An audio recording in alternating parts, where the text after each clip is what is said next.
It's your boy Terry the Barber, Razor Sharp Podcast. We are here in North Carolina, man, doing exactly what we do best, and that's come together, network, fellowship, and do what people love to do, and that's chit chat. So listen, man, I met this gentleman at Barber Evo event, and I just love to see familiar faces every time I'm running around doing what I do best with Razor Sharp Podcast. I know you spoke to Ray about your experience when it came to the Barber Evo, so we're going to drop that, but tell me what keep you motivated in the barber industry for so long? Man, well, the thing that keeps me motivated in the barber industry is the thing that keeps me motivated in life. Mm-hmm. And I recently told somebody this. I got addicted and I fell in love with failure. Oh, really? Yeah. You got addicted and fell in love with failure? Yes. Okay. Because if you're not failing, you're not trying. Okay. You understand what I'm saying? So, just moving around. Hold that up for me. Kind of went stagnant for a little bit. Mm-hmm. Couple years. Went through some transition of life. Went through some growth. Had to do some looking in the mirror. You know, some accountability. Mm-hmm. And just got back to moving and shaking. You know, found a woman. You know, recently got engaged. Salute to that. Okay, nice. Things are moving. You know, moving and grooving. Mm-hmm. So yeah, man. I fell in love with and got addicted to failure. You know, and I kept trying and kept going and kept going and kept grinding. I think a lot of times, especially with older, melanated black and brown brothers, you understand what I'm saying? Mm-hmm. We get really discouraged when we look to bloom later, you know, late 30s, early 40s. Mm-hmm. You understand what I'm saying? We get really discouraged when we can't or when we try and we don't. Okay, yes. So yes. It causes us and reverts us to go back. We've seen it for so many generations in our families. You understand what I'm saying? Yeah. Those strongholds and those curses, you understand what I'm saying? So, like, I was able to identify that and just really look at it from a different perspective and tell myself, you know what I'm saying? If you fail once and you quit trying, you're done. You fail. Yeah. You fail. Yeah. You understand what I'm saying? So, like, I just wanted to get to the point to where I kept saying, you know, I kept trying and I kept trying. I'm going to keep trying. I'm going to keep trying. Mm-hmm. And if I fail, I'm going to try again. You understand what I'm saying? So okay. When I say I got addicted and fell in love with failure, that's what I mean. So it sounds like you're on a right path, the trajectory of self-development. Oh yeah. And from what you're saying, you know, there's some people that'll go through something, it don't work out, and then they'll just, you know, bundle up, and they don't try to push themselves further to try to execute. Right. But it seems like you saying that you fell in love with failure because those are all lessons for sure. from your L's, for sure. And then from your L's became your wins. Yeah. And you also said that you have a significant other, and then you started smiling, which is very important because without my wife, a lot of the things that I'm able to execute now, I wouldn't be able to do because there's times that I'd be like, well, this ain't working, or this there's nobody paying attention, but she'd be like, nah. What we doing with it, and how we gonna push further? So I say that it's very vital to have a partner. What you said and how you said it, yeah, man. But I think one thing I do want to emphasize is, like, along with failing, I didn't continue to repeat the same thing over and over. Okay. I tried to be able to identify and really pinpoint and evaluate that. You understand what I'm saying? I think one thing that we have to do. Here's the real raw truth. We are really ignorant when it comes to emotional intelligence. Absolutely. You understand what I'm saying? Mm-hmm. We really don't have a lot of emotional intelligence. Mm-hmm. You understand what I'm saying? So, like, realizing that I really didn't, you know, I had to look at that, you know, especially once I got in counseling a couple years ago, you know, it kind of put me on that I was on the right path and doing what I was supposed to be doing, how I was supposed to be doing it, when I was supposed to be doing it to get to where I wanted to go. You understand what I'm saying? So it's funny you saying, because I was gonna ask you a question. Have you seeked out therapy? Because it sounds like you're on that trajectory of speaking to somebody to get a better understanding, especially when you hone into the feelings part. Yeah. A lot of black men, they say, you know, we ain't supposed to cry, we ain't supposed to show no emotions. These are things that we're not supposed to show because they make us seem weak. Yeah. But at the same time, these are things that we need to express to get it out, to get it off our chest and to get it out there. Yeah. Because the one thing that we as men don't try to do is be vulnerable. Right.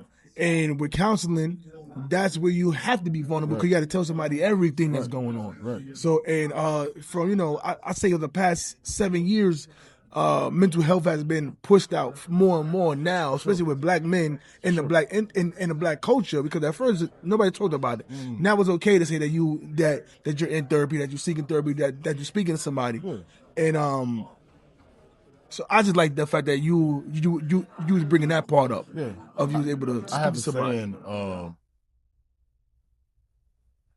embrace the struggle. Hold on, how I say it?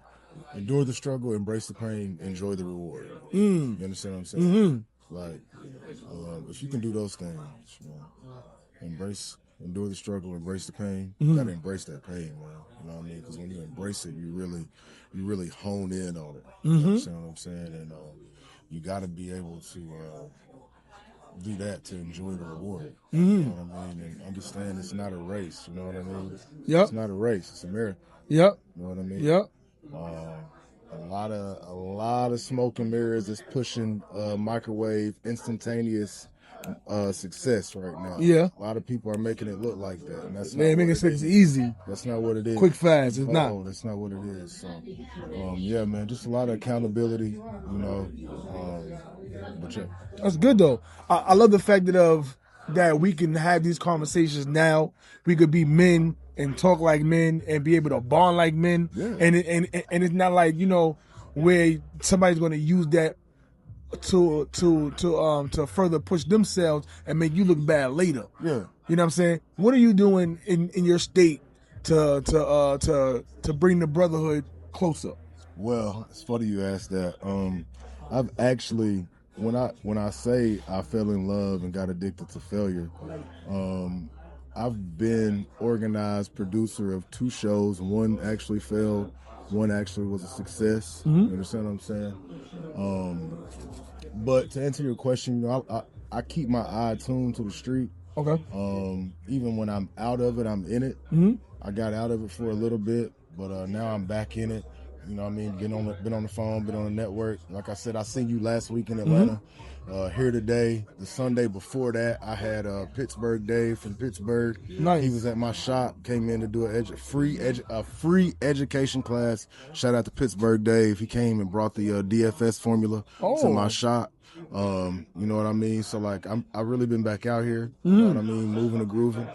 Like I said, I recently opened up a food truck, and that's been on my heart and my dream for forever. Okay. You understand what I'm saying? And so, like, one thing that I understood a long time ago is the parable of talents is one of my favorite parables in the Bible. You Okay. know what I'm saying? And, if you don't know, go read it and listen and understand it. Once I really understood that I've got more than one gift, I started really trying to hone in on that. One time I was trying to juggle them all. Yeah. You know what I mean? It wasn't working them out. So a couple years ago, I tried to hone in. Like I said, I've been a barber for 9 years, barbershop owner for 6. Salute. I started working on the food idea several years ago. Like Okay. I said, just opened last week. So I like to stay a step ahead, but you know what I mean, not 2 steps ahead of the beat. You know what I mean? So like, I'm gonna continue to stay in the barber community. I'm always gonna be in the barber community. Yeah. You know, I love being a barber. We back networking, talking on the phone, having conversations. You know what I mean? So, Great. We may or may not get back involved to producing. Or maybe just organizing some smaller, intimate events that we experienced last week in Atlanta. So that's needed.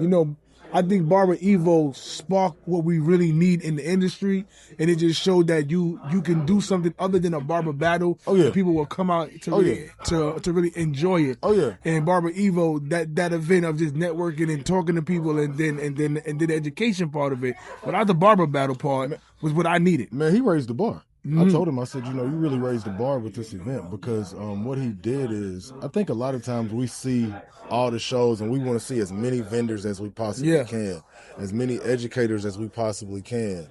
And what he did was he really brought, one thing I really enjoyed about the show that I've never seen. Like I said, John's family, I've seen DL, DL used to, I've seen him at the MLB shows before. I never seen Kenny and Eric.